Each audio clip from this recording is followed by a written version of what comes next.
The Heed the Call podcast. Just wants to please the old man. Proud of me now, Dad. Hey-o, welcome to Heed the Call with Dan Hanzus and Marc Sessler. And yes, coincidentally, I'm in the basement of my father's home in New Jersey. So I really do want to make Dad proud. And I'm not the only one in New Jersey. Joining me also is Conor Orr from a different area of the Garden State. And of course, yes, the Sess Dog. What's up, guys? I can feel your presence here. This is great. We should have just done this together. I was going to say, you guys could have done the thing where you go to your, remote shared studio and put me up on screen or something to chime in. I love New Jersey. I love it. I'm here on the East Coast, and thank you to Josh Norris and Mark and Justin for handling Monday night. We got into the Yankee Dodgers World Series game last night. My brother and my buddies Mark and Mike and Howie, and the game did not go how we wanted, but God, it's so nice to be in the crisp fall air and the leaves changing. I drove from Brooklyn this morning to the Jersey Shore, and I just love it here, man. I'm wearing a sweater. I got a sweater on. It's sweater season now, SZN. I just feel good. I'm excited for today's show. I got a text from Dan. I don't know what you were up to, but it was very late on the West Coast, and I got a text from you, and I'll frame it in the most positive way, that you talked to 4 or 5 people just on the streets of New York, and that you found them incredibly intriguing. There was a counterpoint to that that slashed another city's existence, but I took the positive from it, that you're a tri-state area, at least a duo state area loyalist. I'm definitely homesick, and it's nice to be here for a couple days. But the show doesn't stop. The show goes on, and this is an important show because coming up later, and this is backed by popular demand, because let's pull back the curtain, Sess Dog.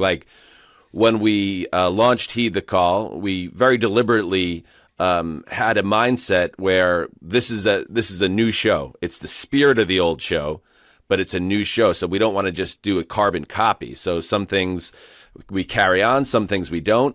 And I was a little on the fence about this segment that we're going to do today, but we got enough feedback. And then, quite frankly, Mark, you pushed it over the finish line by essentially sponsoring the return of the Stick a Fork in 'em segment, where we say goodbye to teams we believe have no chance to make the postseason.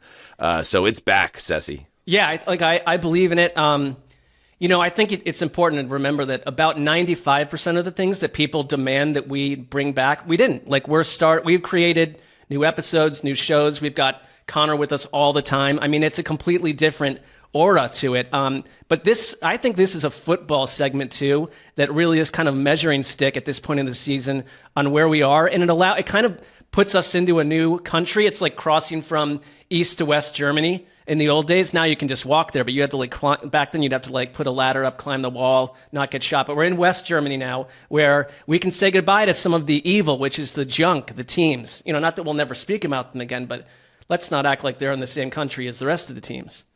Interesting.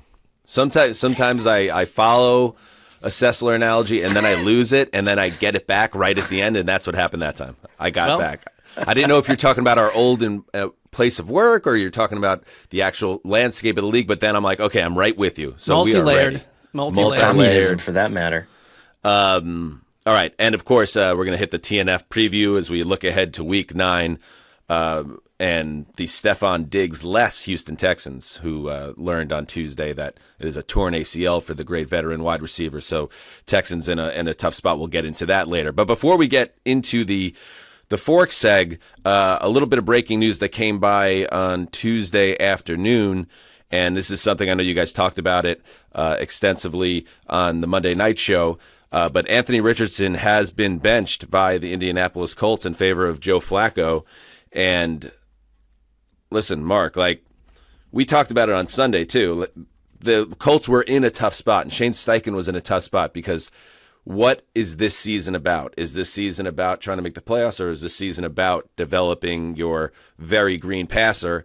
And ultimately, makes sense. And you heard the statement that Steichen said yesterday where he opened the door, and that always leads to the benching typically, that the Colts want to win games and they want to go to the playoffs, and Richardson wasn't doing enough.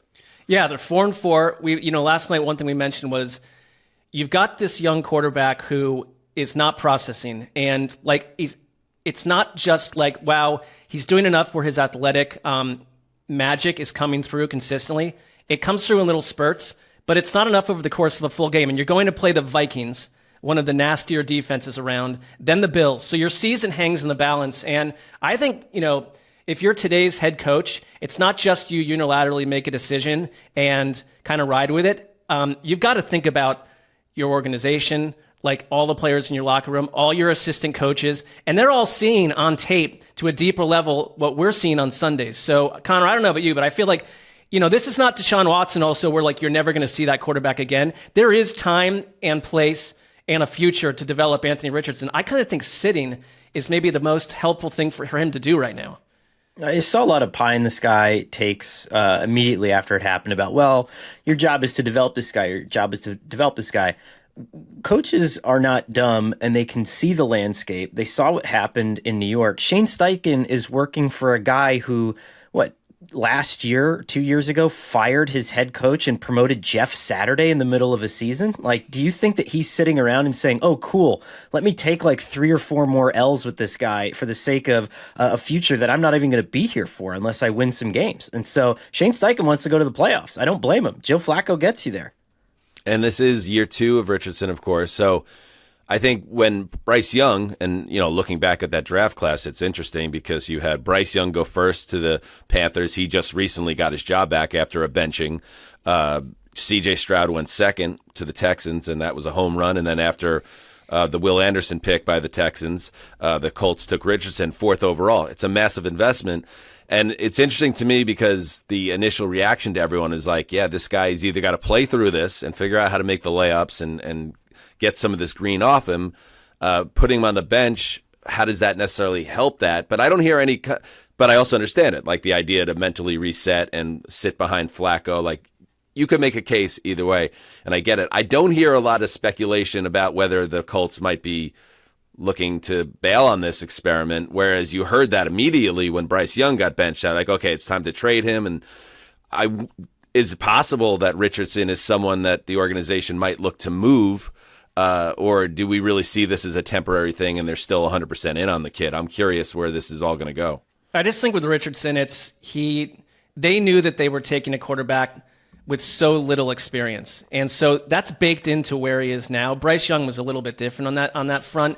I think anything can happen with quarterbacks right now, but I don't think that's the plan, because then you suddenly have nothing. You've got Joe Flacco and nothing else. It's right. This is someone that just needs to develop. And I agree with Connor. Shane Steichen, you have got to tell everyone around you, we've got a chance to make the playoffs. You've got the Jets and Patriots over the next month. You've also got a really tough schedule, so you got to go with the best quarterback. I think this is a pretty good football team. And the one thing that I think you see happen with these veteran quarterbacks, when Flacco is in there, a guy like Alex Pierce comes alive, all these parts around the offense start to become activated. Not unlike we saw with Jameis on Sunday with a bunch of guys who were ghosts. And so you're hoping that happens, and Shane Steichen can show ownership and everyone else, this is my offense. I don't think he can show anyone what his offense is with Anthony Richardson and are the same way. The only 2 quarterbacks who weren't completely foolish looking against this Vikings defense this year were Jared Goff and Matthew Stafford. So let's put that into perspective. I think Daniel Jones had a negative 25 expected points added, and Anthony Richardson is not nearly the quarterback that Daniel Jones is right now. I think if you're Shane Steichen, we can also remove the long term, the big 30,000 foot view thoughts. He may just not want him in this game because this is an absolute confidence ruiner where Andrew Van Ginkel could get 4 pick sixes in the first 15 minutes of this game. Although that's a little tricky, because if Joe Flacco does what Joe Flacco now does regularly, which is ball out, you're not going to take him out of the Jaguars. Yeah, that's true. That's true. But Flacco really obviously has been playing very well since the Browns gave him a chance last season. So it'll be interesting to see if my last thought on this, Connor, I'll pose this to you. Do you think that tap out had a direct correlation to this happening? Do you think that Steichen asking to come out of the game because he was out of breath was a red flag that Steichen couldn't look past? I think it was the rare, like, yes, like when he was watching the press conference where he probably wanted to do it. He's probably wanted to do it for a long time, right? Because again, he's a head coach who needs to win games to stay in the place that he wants to stay. That's it, right? And so you can't abandon the process unless you're given a reason. It's like having a legal precedent, right? And then all of a sudden the quarterback goes, I came out because, I was tired. And then he's just like, yes, okay, I can use the locker room as an excuse to move on. And then we can just get back to sound footing. So I think it was a convenient flub. But God bless him, as the media, we ask for transparency all the time. And every single time these players tell the truth, they get absolutely shit hammered for it. I know. That's why Derek Jeter started his own newspaper, so everyone could actually share how they feel without the journalists getting in the way. What a paper it is, by the way. Derek just put it in like 18 hours a week, in that day in that newsroom, just like grinding it out. I don't know if he's still involved with that.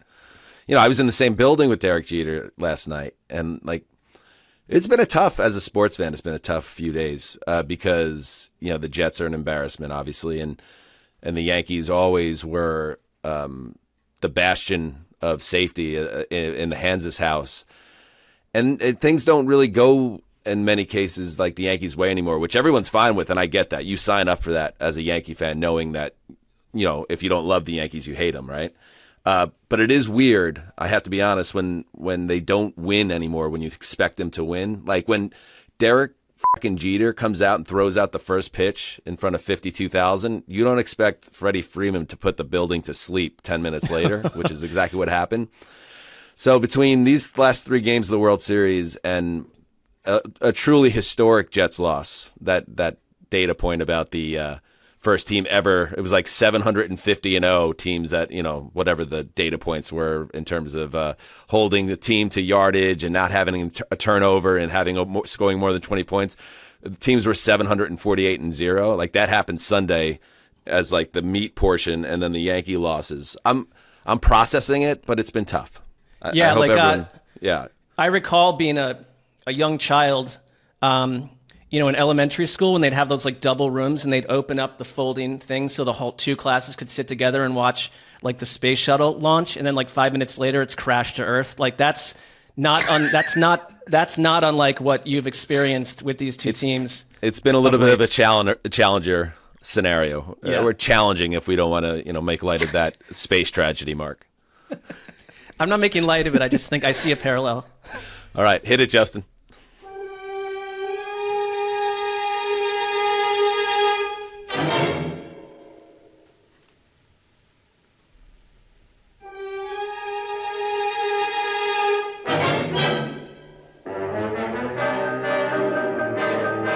Ah, yes. Hear ye, hear ye. Court is now in session. Thank you. Stick a fork in 'em. 2024 edition.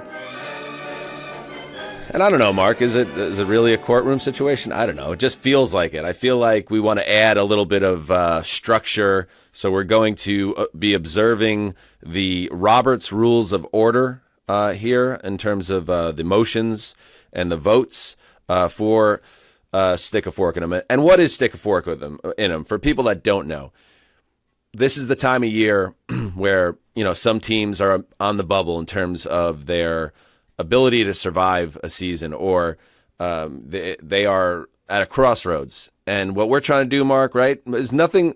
It's nothing more complicated than kind of getting ahead of it and saying outright, you're already done. Whether you know it or not, your season is over. So we're going to kind of get rid of some teams and essentially say, see you next September. But we do it as part of a democratic process. Yeah, like it's not spring cleaning, it's more autumn cleaning, because we're at that point where like, let's kind of, let's get our house in order, and let's also, as a group, as a family, the football fans and journalists as a family, like, let's be of like mind here. Let's understand where we are and not live in fiction or mythologies about certain teams. Now, there are always going to be these fans that like you're never going to wake them from their pantomimes. But we're clear-minded. We're in a courtroom type setting, and we deal with justice and order, law and order. Not that Absolutely. show, but the concept of it.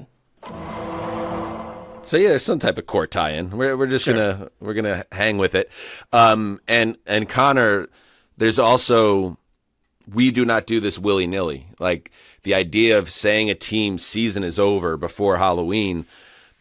To do that definitively, first of all, that really for the fan base, it's a tough thing to hear. So we put in some stakes, and what we do is, if we fork a team, and that team goes on to qualify for the postseason, we're going to put our money where our mouth is, and we will donate to a charity of our choice.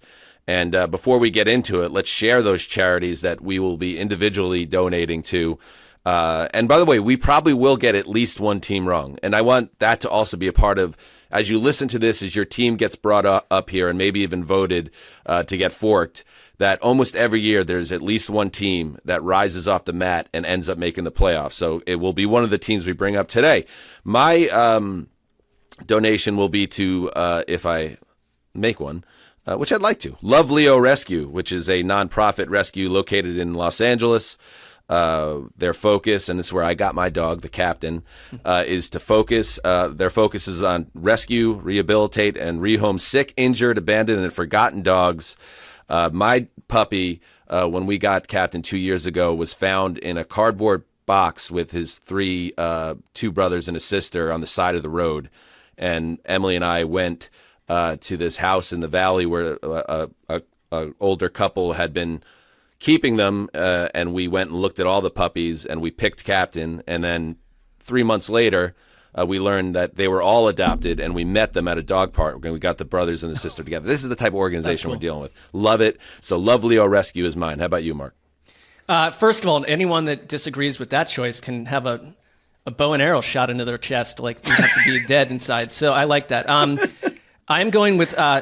I looked around because I almost went animal, and I care about animals, but I went SIVA.org. And here's what these guys do. Like, they restore... you can die, by the way. Okay, Justin, that was the right time for that. Thank you. Justin, again, on our product that we are a sponsor for, the edibles. So SIVA.org, what they do is they restore sight and they prevent blindness, and it's in like 20 countries around the world where people that can't afford...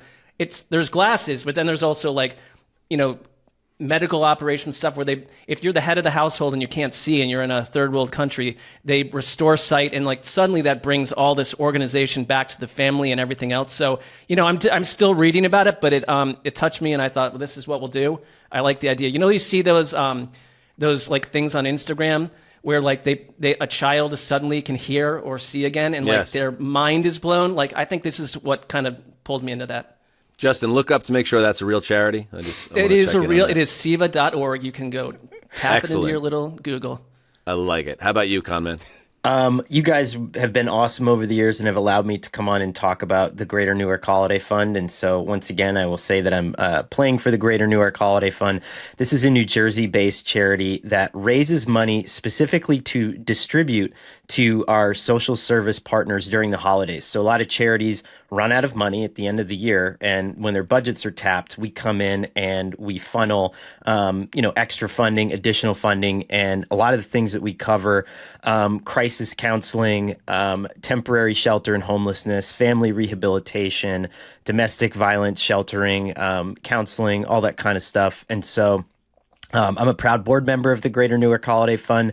We go on agency visits every year to see the people behind the scenes here, and just like the workers on the front lines that are combating, homelessness, mental health, people who can't afford their prescription medication, all that stuff. They deserve this. So I'm honored to be playing for GNHF today. I love it. So we should donate to all those charities. Well, regardless, and if those sound like causes that you would like to be involved with, please follow the social media and the websites for those particular groups, and we will hopefully. I hope we're wrong. I hope we do donate, and I hope the fan bases that are about to be downtrodden end up having the last laugh. So let's get into it. I want to first open order in the court, by the way. Cool. Very cool. Murmuring. I want to file a motion here for teams that are probably pretty straightforward. So I'm going to make this a 4-pack. And if anyone disagrees, we can break that team out of the group. Also, one change from past years, we used to do a unanimous vote. We are going to do a majority vote with Justin involved as well. Majority vote carries a motion, and each of us are armed with one veto. So if you are in the minority on a team, but you feel very strongly, you could save them from the fork, and you get one team you could do that with. So let's get to it I'm going to make it a 3-pack, actually, everybody. Carolina Panthers, New England Patriots, Tennessee Titans. Does anyone have an issue with those teams being grouped together as teams we could kind of move from? Not I. All right. All in favor of the fork, say aye. Aye. Aye. Aye. All in favor of saving these teams from the fork, say nay. Okay. It's unanimous. Carry it. Give me a little. Yeah, there you go.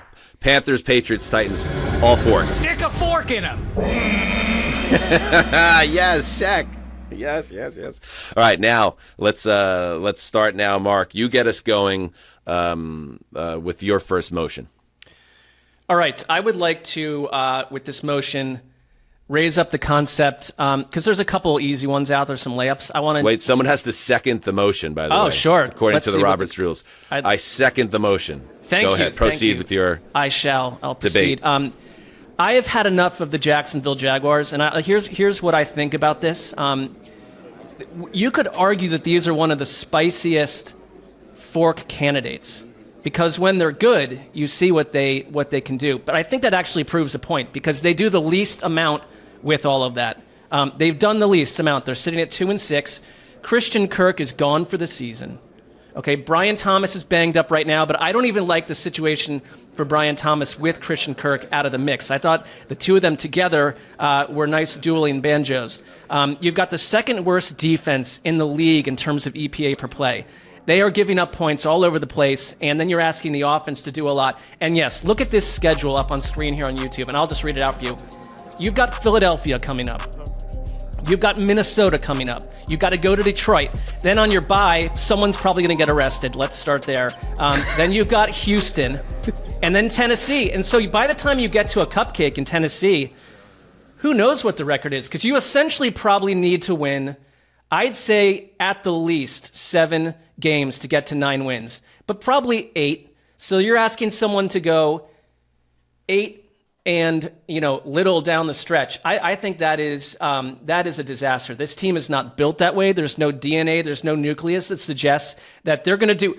If you look at their record from the middle of last season to now, it is a fireable offense, and all they've done is slide.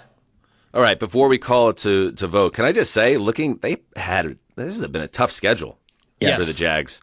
Because I'm looking at the earlier portion of the schedule, and when we're gonna get to teams where they made their bed by losing games they shouldn't have lost earlier in the season, and now with a tough schedule ahead, it's like, oh, see, that's how seasons get blown. But I look at their schedule; they started at Miami, home Cleveland, at Buffalo, at Houston, 0-4 start. They hold off the Colts by 3 points. Then they lose to the Bears, who are obviously a team on the rise. Beat the Patriots and then lose to the Packers, and then, like you said, at Eagles, Vikings, at Lions, Texans. It's like, listen, we could pin it on Doug Peterson and fire him or whatever, but that's a brutal schedule, and they just weren't good enough to beat many of the best teams in the league. So I feel pretty good about this one. All in favor of the fork, say aye. Aye. Aye. Okay, carry the motion. So the Jaguars are forked. I feel like Also, I moved Christian some Kirk broke his legislation. collarbone. Stick a fork in them. Ow. That's how. See, I think we're coming up on a very important week. I just showed you how you move legislation. It helps. Everyone can agree. That's how you do it. Very well done. All right, let's take a break, and when we get back, Connor will bring another team to motion. Is that right? I don't know. We'll be right back.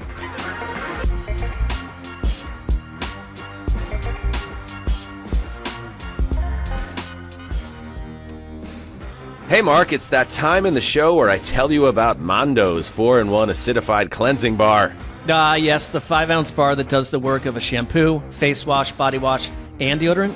Yes, 5 ounces. That's the one. Formulated with a gentle alpha hydroxy acid that stops odor at the source, it's clinically proven to control odor for 24 hours. I am not even going to ask you what you mean by pH and alpha hydroxy acids, because at this point, I just know that Mando's 4-in-1 acidified cleansing bar works. Absolutely, bro.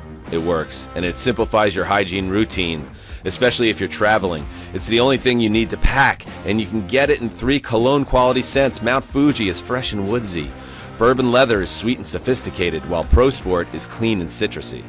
Well, there's also Mando's starter pack. It's perfect for new customers. It comes with a solid stick deodorant, a cream tube deodorant, 2 free products of your choice, likely mini body wash or deodorant wipes, and free shipping. Wipes, Dan. That's right. Luckily, I have a discount code to help our listeners get hooked on our favorite smelling whole body deodorant on the market. New customers can get $5 off a starter pack with our exclusive code HTC.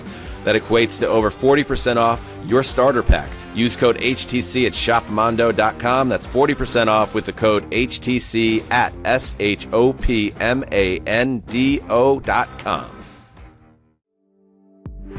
Now, there is one very clear way to elevate your daily life this fall, and that's with Via's premium, federally legal cannabis products.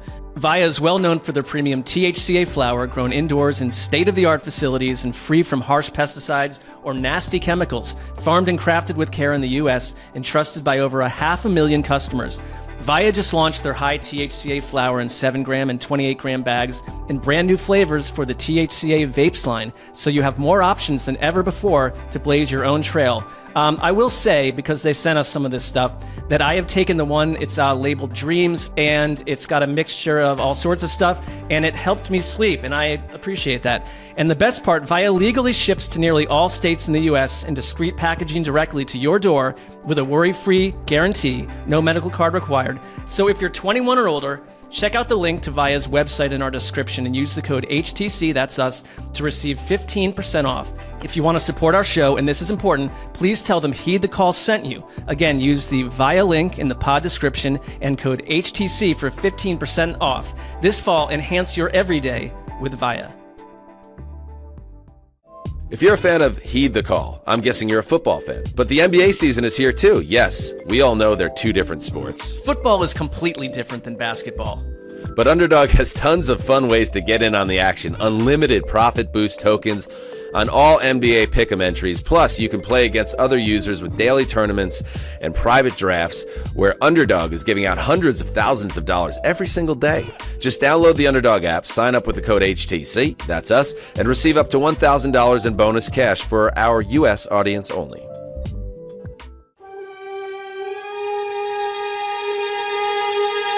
We're back. All right. Wait. Yes, we're back. Welcome back to Heed the Call as we are currently going through the stick of fork. And one thing before we get back into it, Gravedigger, I saw right as we were coming back from break, took a big old rip on his, what do you call that, the pen? What is that it's like a little nicotine vape pen thing. Justin is attempting to quit smoking, and we're all rooting for him. How's it going with that? It's going very well. I have not had a cigarette since last Sunday, so that's 9 days, 10 days. It's pretty good. That's great, dude. Can I ask you, what else are you smoking in place of a cigarette? Well, daily, throughout the day, just this vape. Anytime. At nighttime, Okay. I partake in other substances before bed. During primetime tapings, those. No, those windows. Never on the job. All right, let's get back into it. Connor, the courtroom is yours. The floor is yours, as it were. Yeah, I'm excited about this. I would say to Justin, just don't, I'm getting excited to get back into it. I when I'm 70. I told my wife that I'm going back at 70. Smoking? Yeah, I've been quit for. I've been 11 years now, but the more I think about it, Put those lungs back to work at age 70. there's this, John Prine, the singer-songwriter. He has that song, When I Get to Heaven, and he said he's going to smoke a cigarette that's 9 miles long. I was like, that's kind of what I'm, I miss it. I miss it every day. So I'm just saying, don't give up on it, if you don't want to. Oh, no, Don't listen to Connor. Keep on doing what you're doing. You're doing great. Terrible Justin. advice. It's very bad for you. We should bad make for you. Connor donate to the American Cancer Society after that statement. All right, Con Man, it's time for you to file a motion. Okay, I'm filing a motion for Mark, go ahead. Give it to him. Yes, I second that motion from the con man. Thank And you. I think that's not really how this, like, you got to let the person say the motion and then somebody can No, decide they if have they want to to second it. No, Okay. they have to be recognized. As I understand it, the Roberts Rules of Law. He requests to make a motion. It's granted. Then he states it. Also, these are tugboats rules of order. This Robert, he's in the rearview mirror. Wait, the formal steps in handling a motion are the making of a motion, having a second, which is what Mark just did, Yep. stating the motion, having debate on the motion, putting the motion to a vote, and announcing the results of the vote. Okay. I So stand stick that in your corrected. little Go pipe smoke and your smoke on it. All right, Con Man. This is an ideal format for someone who was removed from mock trial after 35 minutes for lack of maturity. So can I just try this again 1 second? All right, Yes. just so I make sure. All right, request to file a motion. I would second that motion from the con man.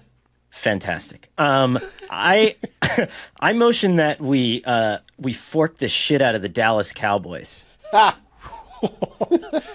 Let's go! Okay. Come on! Order in the we're court. doing it. Order in the court. Easy with the salty language, Mr. Orr. Don't hold me in contempt. This whole courtroom is in contempt. Look at the schedule coming up. At Atlanta, versus Philly, versus Houston, at Washington. Man, I'm just telling you, even if they get Micah Parsons back, I don't think they can beat any of these teams. Coaching staff is all on one-year contracts. Everybody's deciding where they want to live this offseason. Everybody's parked the cars. And I'll say this, too. Watching that game on Sunday night, we talked about this on the show, about there being this air of inevitability of them just kind of meh-ing the rest of the comeback and falling up short. There's no quarterback in the NFL over the last 6 or 7 weeks, I think it is, with more turnover-worthy plays than Dak Prescott. It's not just turnover plays. There were a couple picks that were dropped in that game that were the dividing line between a game that like looks close enough where you could be like, yeah, or an absolute slaughter at the hands of the 49ers. And I think it's 28th in EPA per play allowed in defense, 26th on offense, 22nd in rushing. This team is just not effective in any way, shape, or form. And again, I think this is what happens when you're Jerry Jones and you try to put everybody's feet to the fire instead of doing what good owners do, which is you provide some modicum of stability, you extend people's contracts, you let them operate with some form of being valued. Everybody in that building is on a one-year contract, and everybody is behaving that way because they know there's no chance of making the playoffs. All right. I hear where you're coming from, and you watch them. They're actually worse when you watch them closely. And Yep. I thought the Sunday night game was a perfect snapshot of what's wrong with them, that they can't stop the run. They can't run the football. They don't have enough weapons other than CeeDee Lamb. So I believe he had something like 40% or over 40% target share in that game. So, and that's a big reason. How many times with these Dak Prescott interceptions have they been balls that have been targeted to CeeDee Lamb? Because he's just forcing it. And I know Dak deserves some criticism for the offensive struggles as well, but he's been put, Mark, in a terrible position this season. And that's why I think that's the bigger reason behind these mistakes, is that he's being asked to do everything with Lamb, and the defenses know that too. Yeah, and I You think I'm an idiot? Do you? I'm not sure what to do with Justin at this point, but I accept it. Here's the problem. Zaddy's got a butt. You play the Eagles twice, and the Eagles they're what the Cowboys want to be. Like, they're flawed, but they're coming around. You play the Commanders twice. You know, people just assume the Commanders were going to go win like 5 games and be one of the teams we're talking about right now. So you're not even at best, you're the third best team in your division. I could see you getting picked off by the Giants team if they've got their act together. So I don't like you getting Let's out stop of third. with your Giants stuff. Well, no, look, I'm just saying, like, the Cowboys, though, the way that the roster is constructed, well, what's the advantage they have in almost any of these games? And I'm with Connor. Like, I think it's a spicy one, and I'm with you. To Mark's point, right? the Giants have something to play for. Justin, go take a smoke break. I've never been interrupted by a drop before, and I now understand how it feels. It's wild. Yeah. I love it. Go ahead, Connor. The Giants have something to play for. The owner came out, and I actually respect John Mayer a lot for this. I'm not one of those like, oh, we're the Giants, we do everything right. We're And a Tiffany franchise. Right, I know that bothers you, but I do think that, juxtaposing it with the other franchise in the area, like an owner coming out and taking the Lightning and saying, no, I'm holding on to this guy for another year is a very underrated thing. And Brian Daboll is playing for that faith and will have all of his cards on the table. By November 14th or whatever it is, the next time that they play the Giants, if Mike McCarthy's 2-8, I mean, they're just going to punt on second down. Like, there's no point in being there. You're gone. All right, let's put this motion to a vote. Come on, guys. All in favor of forking the Cowboys, say aye. Aye. Aye. Yay. Yes! All who oppose? all who who do not want to fork the Cowboys, say nay. Nay. And you know what? Ooh. I'm going to veto it. Don't. Oh, what are you doing? I'm using my veto on the Wow. Dallas Cowboys. It's absolutely ridiculous. And I'll tell you why. Is this a I'll tell you why. mistrial? I'll tell you why. I like where you're coming from, Connor, but I also, and it makes a lot of sense logically, but I'm just looking at their schedule. The next 4 games at Atlanta, home Philly, home Houston. Now, a team, the Texans, is not as good as their record indicates to me right now, and they just lost 3-7. another wide receiver at Commanders. If they can 3-8. keep their head above, if they can go 2-2 in that stretch, after that they get Giants, Bengals, at Panthers. And then I think this team is going to be. They can beat the Bengals. Let me ask you a question, Dan. Yes. Like I said, you've got 4 games against the Eagles and Commanders. What do you predict, or what do you predict they do in those 4 games? This version of the Dallas Cowboys, especially to Connor's point, if you start losing the locker room, people start thinking about the offseason. And these other 2 teams are surging. Absolutely a path to this team going 6-11. I agree with that. But I also think it's also possible that they are 8-7 in December, or even 7-8, and they can win out and make it. I think there is enough talent still, although it's a top-heavy, flawed roster, and Micah Parsons on the way back as Lawrence and Deron Bland. Like, there is a path here to this team getting on a run. And I know it doesn't seem that way, and I apologize, but that's in this courtroom, in this country, which is a free country governed by man. I reserve the right to do what I've done here. And I will, honestly, if we want to add another element to this, if you use your veto power and you're wrong, maybe that's another reason you have to donate to your charity. Well, I like and then that. you got to donate to mine, too. Yes. Yes, there you go. So that's how we'll do it. And if I'm wrong about the Cowboys, I could live with that, because I'll be helping out a great organization that Conor Orr has put up on a pedestal. So he kind of nailed this. So in a way, I'm actually kind of a good guy in all this. You really Well, the other thing is, forking is like a definitive, they are not making the playoffs, and we're calling it now. But not forking doesn't necessarily, Dan, mean that you think they are going to make the playoffs for sure. I feel like... Yes. The whole idea here is these are teams we believe have no chance to make the playoffs. And I'm just not there with the Cowboys yet. I know what we've seen has been terrible, but I think they can improve still. We'll see. I quickly Googled courtroom terms while you guys were saying this, Dan, and I believe what you're doing right now is malfeasance. So I hold you in contempt, sir. Gavel. Burden of proof. All right, so Cowboys not forked, and I know Connor's pissed off, but that's just how I feel. All right, request to file a motion. I'll second that motion. Not for me. All right. I'll bring them up, the New York Jets. We're going to talk about it a little bit later on the preview. This is the most disappointing team in football. Absolutely maddening this season. And they're an example. Here's the thing with this Jets team. When you look at their upcoming schedule, they actually have by last time I checked, these things can change based on results. But as of last week, they have the easiest remaining schedule in the league.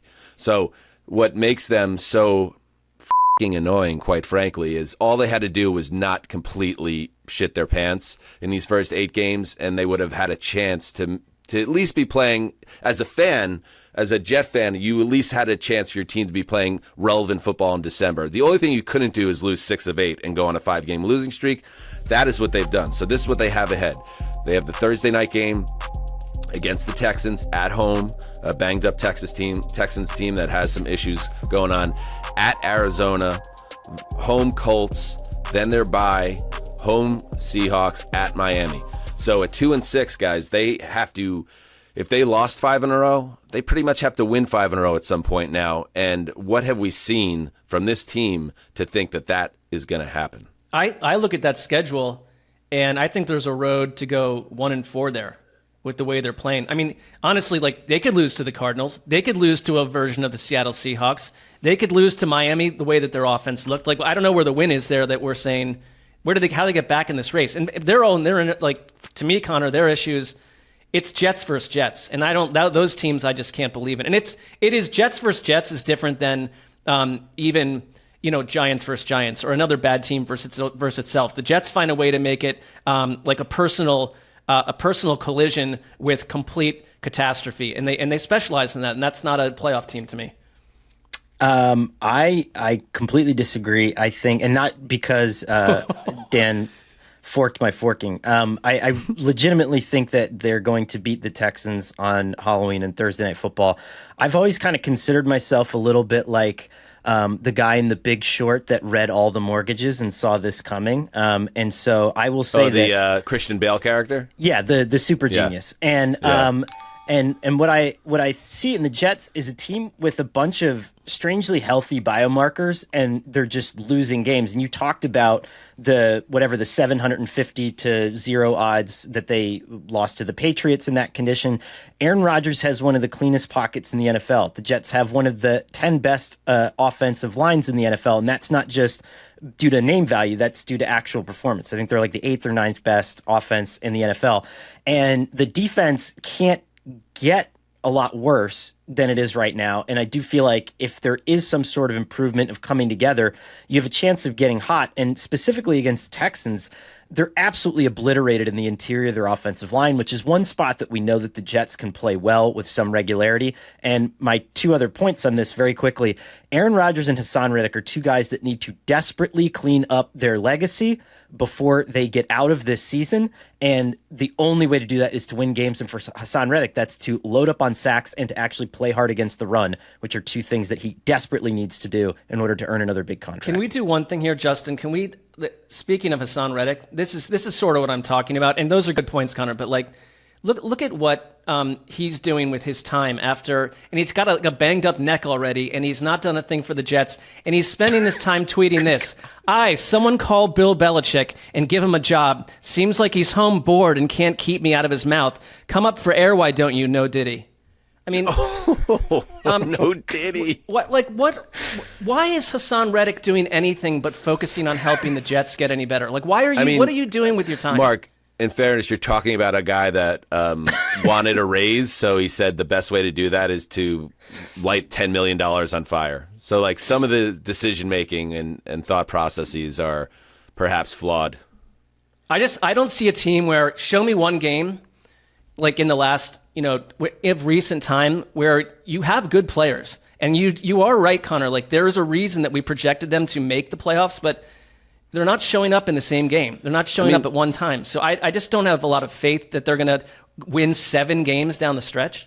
I'm putting a lot on this Houston game, I know, but remember last year that the Jets demolished the Texans, who are in a much better place as an organization. But in like a tsunami. Connor, that's the same organization. But this is a totally different Jets team. The defense has cratered, especially due to injuries, and now you've taken the DC and made him the head coach, and that has directly impacted, I think, the defense. This is a rudderless ship. I mean, Robert Saleh was not my version of a great coach, but you could tell it's chaos that's reigning behind the scenes, and all those illegal procedures and timeouts on the offense. Aaron Rodgers clearly doesn't have a handle on this offense either. I just don't see how you could correlate last season to this season because there's so many things wrong. The things that they had on lockdown last year are all gone. So that's part of the reason why they've been so historically inept this season. All those in favor say aye. Aye. Aye. It's just us. Justin? All those who oppose say nay. Nay. Nay. Woo! Nay. May the court reflect. Where's the stenographer? You know, the lady with their little blouse. It does not have to be a lady. It could be. It could My be. dog's It does saying not have nay to be a lady. upstairs, too. Does anyone hear him? Let's Yes. go. Have you ever? This is amazing. Have you ever seen a male stenographer? That's all I'm going to say. Mark, you That's get back the second sexist-y-ish comment you made earlier when you said the world is run by man. Well, I meant mankind. Nice try. Anyway, have the man or the woman or whatever stenographer reflect that I tried to fork the Jets, and it was two other people on the show that said not to. I just want let people know that. You know. All right. Crazy. That was pretty. That is wild. All right. Okay, Mark, file a motion. Yes, I am filing a motion to. I've got a couple motions here. No, motion is granted, by the way. Oh, thank you. All right, I want to go with my gut here, and I think this is going to. Sometimes you've got to be like Kevin Costner at the end of JFK. Not to reference that every show, but like you've got to fight the world. And that's what I'm trying to do here, because if we're going to keep all these other teams, we're going to keep the Jets and fill in the blank other team, then you got someone that we are on board with to some degree is going to have to take a football version of a dirt nap. And I am filing a motion to get rid of the Cincinnati Bengals and let me make my case for you. Okay, because if anything up until now, I have in our power rankings and other places thought of the Bengals as a team that's going to get it done. I don't believe coaching will save this team. I think I've got a problem with a team that against the Eagles less than a week ago gave up 397 yards and 20 unanswered points in the final 18 minutes of the game. The defense, which, we always have loved Lou Anarumo, but it's beyond him at this point. They are 30th in defensive success rate, 27th in the league in defensive EPA. I think they're the kind of construct roster-wise right now that one injury to an offensive star and this thing is over. You've got the Raiders. You will win that game and you'll be 4-5 and I'll look dumb. But then you've got the Ravens. You've got the Chargers. You've got the Pittsburgh Steelers twice down the stretch. You've got Cleveland. You've got Denver. And I am not putting Cleveland out there as a heavyweight, but the Bengals and the Browns always play unexpected games. So you have got to go win. I'd say you're 3-5. In the AFC, 7 games. Maybe 6 if we get in there with 9, but that would say that the rest of the AFC tumbles a bit. And I've got to see how you're going to do that, because I don't know what you're clinging to other than shootouts. You have to win shootouts. Your defense is leaving you stranded. I get that this is a bit of a reach compared to other teams I could have picked, but I really believe it. All those in favor say aye. Aye. All those who oppose say nay. Nay. I tried. Listen, I understand, Mark, that you have a little bit of you're not a big Bengals guy. But I will tell you this. I don't dislike them. I just don't see that this year's team getting there. But I am not. 3-5 is a bad place to be, but they're really 4-5 because they got the Raiders coming up. And if the team has Joe Burrow and Joe Burrow is playing at an elite level, there is no way in hell I am forking Joe Burrow's team. Leave Zach Taylor out of it, or the fact that this team melts down when they don't have T. Higgins on the field with Jamar Chase, or the inadequate running game post Joe Mixon and the defense regression. I get all that, but I ain't quitting on Joe Burrow before Halloween. Here's the craziest thing. So Justin sent our power rankings. This tells you, when I'm putting together some of this stuff together, early in the morning. Dan has them at 21.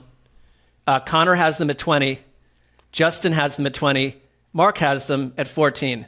So, courtroom and you're the one that shenanigans. forked them. I mean, you are a mystery wrapped in a riddle, wrapped in a conundrum, Marc Sessler. Why would you fork it? Why would you nominate a team for fork that's 14th in your power rankings? You must have a vision of upside for them to have them that high. I'm peering into the future of where they will be in my power rankings. But to be more logical, these were two things that happened independent of each other. Damn, we need to have a power rankings seminar with him. I know, we got to sit him down. I know. We got to sit him down and have some hard conversations and lessons, hopefully helpful. All right, that now brings it. Sorry, Mark, about that. That brings it back to Connor. Okay. So we might have time for one more each, by the way. So. Okay.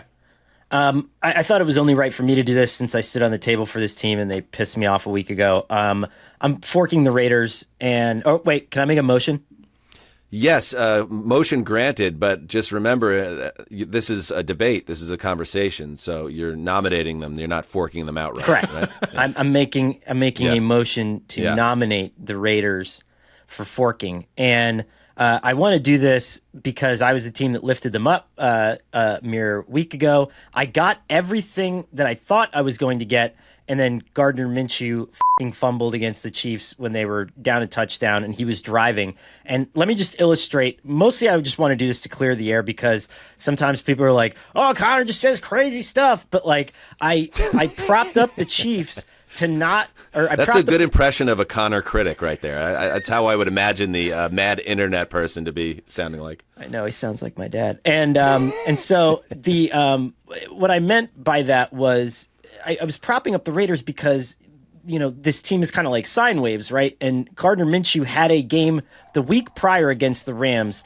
negative 21.2 EPA, and you knew that there was going to be another side to this, and there was.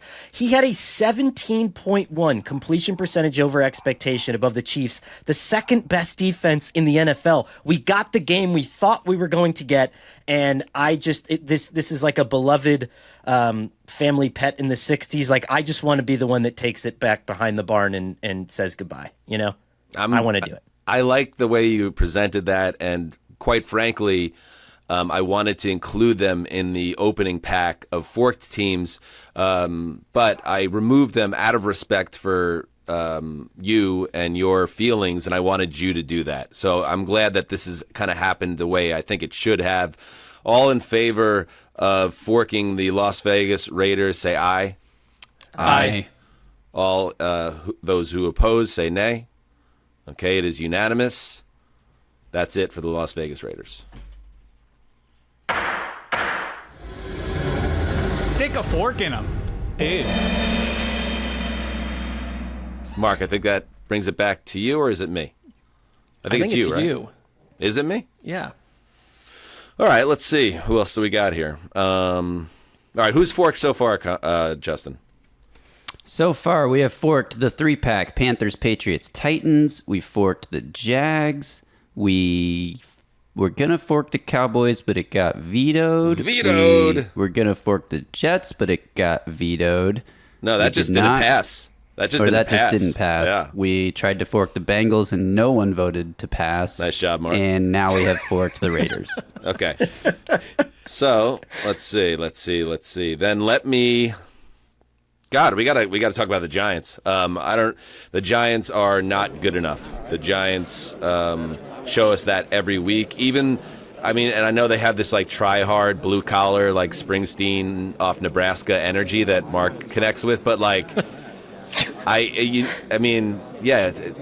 me down in Atlantic City because you blew up a Chicken Man in Philly last night, but the Chicken Man is the Giants and their hopes for the playoffs. There's no chance here. The upcoming schedule of 2-6: Commanders, Panthers, bye, Tampa, Cowboys, New Orleans. Maybe those 5 games, Sessdog, as I refer to you directly right now. Maybe best case scenario, they're 3-2. Which would put them at 5-8, and still in need of a miracle at that point. So I will nominate the New York Giants. All those in favor say aye. Aye. Aye. Aye. All those who oppose say nay. It's unanimous. Okay, the Giants are forked. Mark, so you voted for it, but are you at all? Stick a fork in 'em. Well, so I watched last night's game, and for me, they absolutely needed to win that game. And I do believe in, I mentioned Tyrone Tracy the other night. I think this is he was a dominant running back last evening, but he had a concussion. I think Brian Daboll's a good coach. Andrew Thomas being out is a death knell. Like I don't see them. They're 31st in scoring. It's not going to happen. But I do see the pieces for tomorrow. I do. But it's not this year. All right. Can I make a motion? Yeah.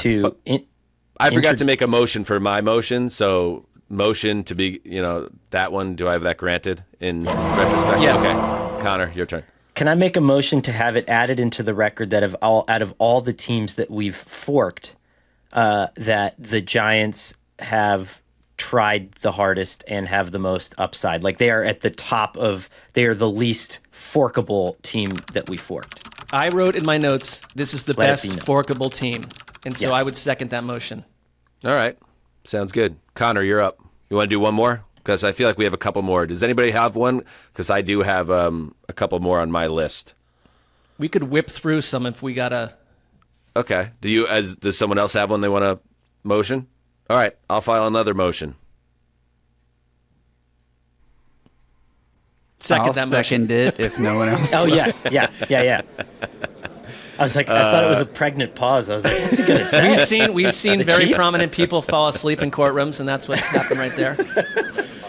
Okay. I'm afraid to do this because I know the timing might not be great. But, the Cleveland Browns, I understand where we're at, and we're in a happy place after the big win over the Ravens. But they are 2-6, and they're okay. Can you capture lightning in the bottle twice? Last year with Joe Flacco signed off the couch. And now Jameis Winston, yeah, you can, but I don't think Winston is going to be a week-to-week solution for them. I think there's a reason he's bounced around the league. There's a reason he set the NFL record for being the first guy to go 30 touchdowns, 30 interceptions. Jameis loves to throw the football. They traded away Amari Cooper. I know he made a lot of those guys that had disappeared in the offense reappear, and I respect that, and it was a great moment in Baltimore. But looking at their schedule, home Chargers, bye, at Saints, home Pittsburgh, at Denver, at Pittsburgh, I see maybe best case scenario there, 3 wins, and that would put them at again 5-8, and then you got to basically win out at the back half of your schedule. So for that reason, I think that when you lose 5 in a row like they did, that's too big a hole, and you're going to get some Winston stinkers, and those you're going to lose a couple games that you probably should have won because that's been his career MO. Now, is there something magic going on here? I guess if you want to do the Cleveland magic stuff, that's fine, but I don't see it. So all those in favor of forking the Cleveland Browns say aye. Aye. All those who oppose say nay. Nay. All right, Wow. let's hear why they shouldn't be forked. Connor. So I go back to there's the interim coach fired principle, right, where you get that bump and you get that freedom from the locker room. And I would guess that The Bisaccia bump. The Bisaccia bump, correct. And we've seen this with the Browns with Craig Williams, of all people, when Hugh Jackson was fired. But removing Deshaun Watson from the equation, I don't know if we can calculate the lift that this gives everybody and everything. And it's one of those things where we're dealing with I wish I could do a Jeff Goldblum impression here, but we're dealing with something that we don't know how to quantify. It's like a chemical or something that we have not yet measured via the depths of our scientific abilities. And so I just don't know. And they have 2 games against the Steelers. And here's what's interesting about Pittsburgh. They almost gave that game back against the Giants, and a better team would have come back and tied that game against Pittsburgh. They are way up in turnover margin. A lot of that stuff, even though it's TJ Watt, I know, but a lot of that stuff tends to come back to the mean. And so, this conference isn't a murderer's row like we thought it was. I think this whole thing could become like a jumbled 9-8 mess by the end of the year. All right, Yeah, the other Browns fan on the show? Go ahead, Mark. I think it will require to be a more improbable and I guess sports magical story than even last year's Browns, which was one of the more improbable journeys of that franchise's history. So yet And you can put the schedule up there, that's fine. But part of that has nothing to do with it. You're going to have to go you're going to have to probably steal a game from Kansas City. You're going to have to go into Denver. That historically has not been good for Cleveland. You're going to have to do a lot that no one's going to expect you to do. But I do think it's almost like this deep, dark, unsolvable evil has been taken out of the organization. So I'm with Connor in the sense that it is just mystery ahead. So when I root for sports stories, and it's not even a Cleveland thing, it's like this would be one of the more justice-filled, and we're in a courtroom, sports stories around for them to do what they did. The day that Nick Chubb comes back, out goes Deshaun Watson, and Cleveland somehow squeaks into the wild card. Second time in a row. I think Connor mentioned it. That would make Stefanski Coach of the Year for the third time in 5 years. So it's like, it is, we're talking about against all odds, but I root for against all odds in this situation. Can I push back a little bit on that? Especially the Stefanski take, because Stefanski is the one who continued to say over and over again, week after week, we're not going to look at the quarterback situation. Watson gives us the best chance to win. You think that was unilateral? Do you think that was a unilateral decision? Yeah. I don't. I think the narrative in the media who votes for Coach of the Year will hold it against him for sure. I think you are right about that. Especially if Winston plays well down the stretch, and it's like, why didn't you go to this guy when you didn't have to before Watson tore his ACL? And also that game against the Ravens are having issues in their pass defense. They're giving up the most explosive pass plays of any team in the league. So did the Browns have a renaissance with Winston, or are they just matched up against a team that is going to allow those kinds of plays? One thing I know about they're missing two cornerbacks, and so that's right. That is their weakness. But has anyone watched what the Browns' offense was literally up until the minute that kickoff occurred? They have been the second most unwatchable offense in the league. So it's not that suddenly they played a banged up secondary and look like, come on here. I mean, this is not, not Eric Coryell comes out of nowhere. It's like they are a different team. Where would we be in the forking right now if Kyle Hamilton had not dropped that interception that would have sealed the game for Baltimore? Which, by the way, is my point exactly, which is I like this. I think we all, I do personally, I like the idea of Cleveland going on a nice run, even though I don't like the idea of Jimmy Haslam and Andrew Berry being rewarded for this. Right. But for the fans and for you guys, that would be very cool. But I just think Winston is the wrong guy to hitch your wagon to for this dream ride. I know everybody loves Winston. He's kind of this figure, and I think he's hilarious. He's the greatest living comedian. But and he might be Jesus. There's a whole bunch of shit going on with him that's interesting to me. But I don't think he's a good quarterback. I think he's a reckless quarterback, and I think that's what's going to get you got. Because here's the thing, you have such a slim margin of error right now at 2-6. Now, if they were 3-5, I think I'd be with you guys, or even obviously 4-4. But 2-6 is but these guys are voting for the Jets. Yeah, that's what I'm saying. Come on here. All these guys have. But that's why I nominated the Jets. If you're 2-6 and you have some either flaws on the roster or a major red flag, and Winston to me is one, you just have no margin of error, and I think that's what's going to get him. So maybe they have a nice, fun second half, but I don't know if it's one that gets you back to January. We'll see. How do the Dolphins get out of this whole situation? Well, that's the last one. I asked you guys if you had any to add. I had two, and the other one is file a motion. Yes. The Miami Dolphins, who obviously very, very tough situation here, and to lose in the last second the way they did to the Cardinals, to fall to 2-5. I had a week ago said that I saw them still going on a run. I think they still can. So the fact that I'm filing this motion is just because I was expecting someone else to, but they never did. At Buffalo, at Rams. So two tough road games. Home Raiders, home Patriots. Literally the two best games you can get, both in your building. At Green Bay, home Jets. Week 14, so that's their next 5 weeks. That's pretty tough. So, what are your thoughts about this, Mark? Maybe you piggyback this motion with me. It comes down to one thing, psychologically, because this has been their problem all along. You've got to beat Buffalo this weekend. If you do, I think everything starts to change, because we saw that offense look like it should. If you fall to Buffalo, you're gone. So I'm willing to give it. Personally, I wanted to give it one more week. Okay, all those in favor of forking the Dolphins say aye. Aye. Okay, all those who oppose say nay. Nay. Nay. We're going to sit on the Dolphins. We'll sit on them. Justin, you want to share your feelings on that? Well, if it really does come down to the Bills game this weekend, last time they played the Bills, and I know things changed, but it was at home. It was at home, and they lost 31-10, and that was the game that Tua got knocked out of, but it was over before Tua got knocked out. Yep, you're right. Yeah, you're right. And now they have to go to Buffalo, where it's been cold, the weather's changing, and we've seen the Dolphins in the cold struggle many times. And just looking at that schedule also, even if they beat the Bills, I feel like best case scenario for these next 6 games is like 4-2.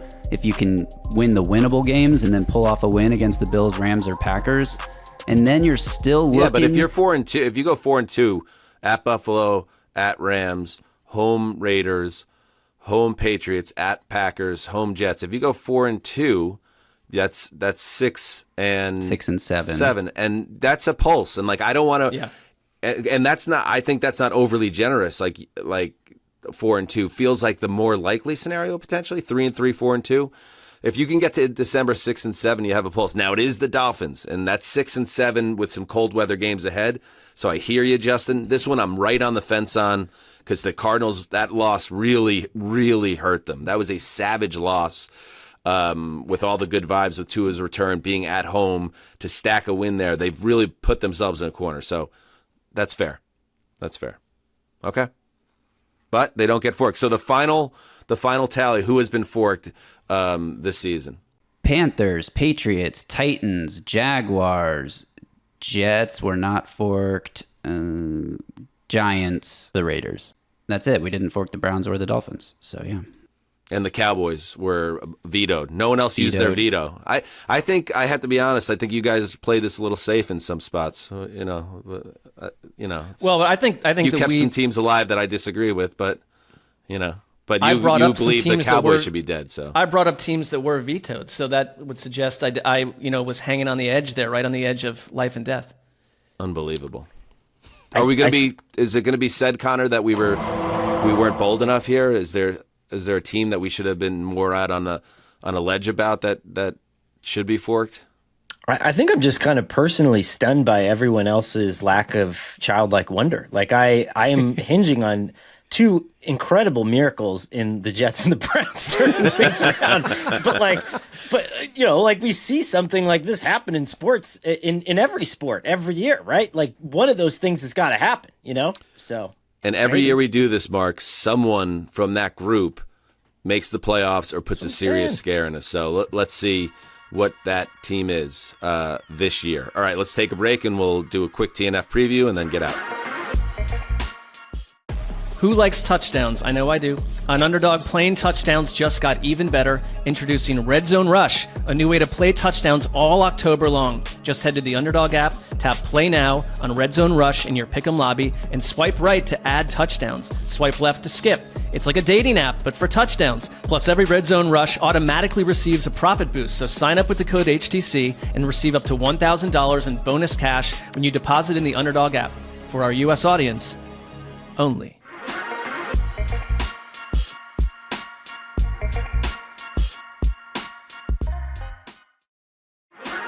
All right, we are back. All right, so we've kind of hit the Texans and Jets in different ways in this show. So we won't spend too much time on this game, but this is a Halloween night game at the Meadowlands. I believe it's the last Jets primetime game. It's either the last or the second to last, but the last in this long run that they've been on, where it's been, with the exception of one New England win on TNF, but just a lot of ugly performances by an underachieving Jets team. So if you believe that they still have a pulse, and shockingly, half this dais does, because the Jets somehow escaped the fork, they have to win this game, Connor. So it's the must-win of all must-wins. I thought the Patriots game was the must-win that ended their season. I feel very strongly about that. But if you do believe there's hope, you absolutely have to find a way against C.J. Stroud and company. I don't think this is. I think they're going to win this game. I'm almost incredibly confident that they're going to win this game, and maybe that sounds like silly, but why? What? Why? What are you seeing when you watch the Jets right now? What are you seeing that would give you the idea that they're going to play a good game on Thursday?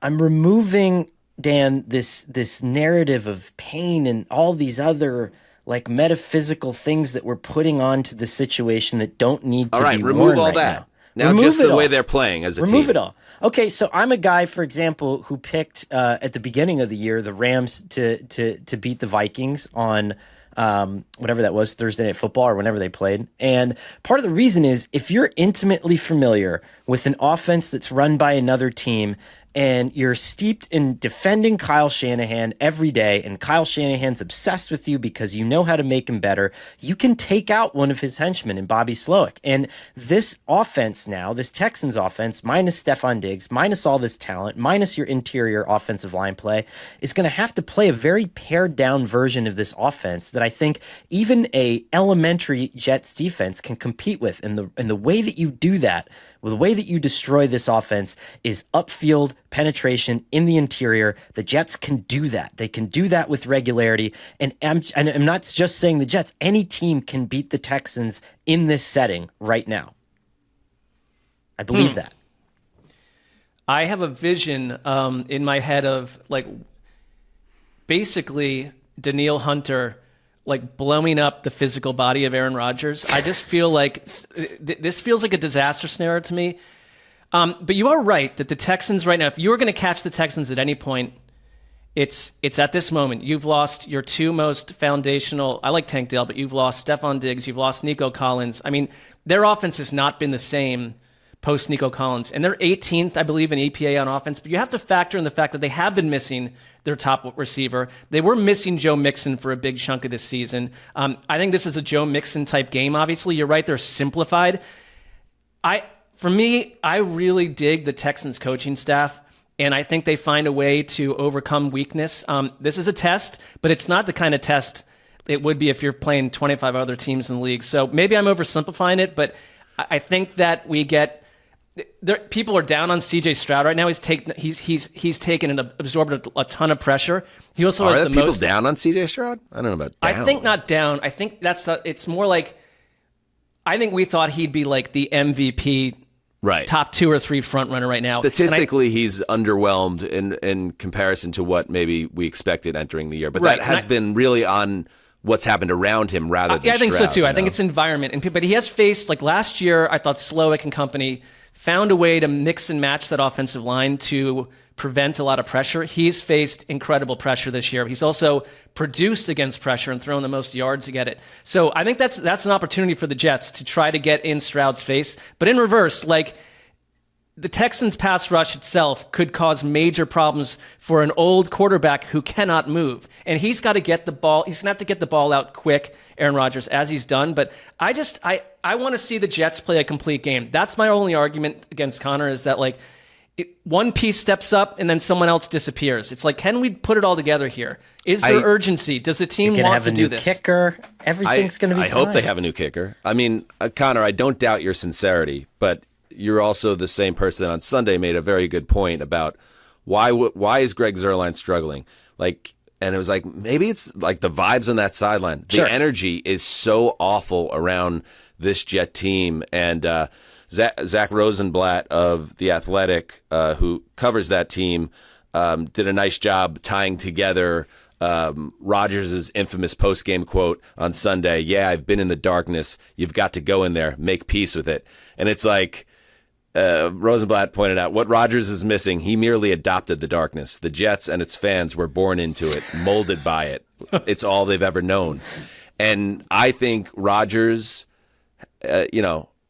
has been swallowed up by this. I think the entire team has been swallowed up by this dysfunction and pain and disappointment of the Jets. And I think what you're going to end up seeing, it's much more likely, Connor, to me, and this is, yes, coming from someone that has a different connection with the team. For me, way more likely this is a 3-14 or 4-12, 4-13 type team than they have some spirited comeback that puts them back in the playoff race. I've just seen so much to tell us that. But, I mean, the worst part of it is, honestly, if you're right, Connor, it's going to suck the fans back in. But, I guess Jet fans, would be nice for them to have something to cheer for and a positive outcome on Thursday night. So I hope you're right. I just would be stunned. Just put it that way. I respect your sample size, and I know that you've felt a lot of these feelings over the years, and your body, much like a cow before it's raining and they kneel down, into the grass. Like I know that, the aches in your knees and your shoulders are telling you that this is going to be, a disastrous scenario season. But I'm just asking you to just consider the fact that it might not happen. Okay. You've restored some semblance of like, why would I even want to watch this game when I could be trick-or-treating with my kids? Like, okay.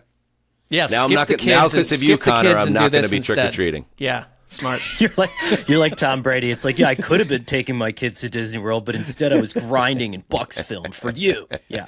No. All right, good stuff. So that game coming up, and of course we'll have the post-game recap of it. All right, Connor, once again you've come with ferocity. Your appearances are always just a breath of fresh air, and it always shakes up the establishment. So thank you. Absolutely. For that. It's like you're saying it like the ways that like during parent-teacher conferences when the teachers have tried to like tell my parents like it's okay that he has like a D- average, like he's still like there's still something there, But I appreciate it nonetheless. All right, okay, guys, we'll see you again on Thursday with the Week 9 preview in bulk. Till then, do what you must. Heed the call.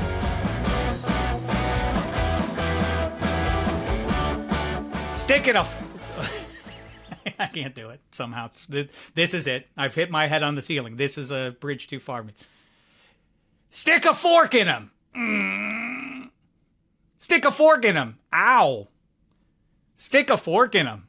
Ew. Any of those are? I don't know.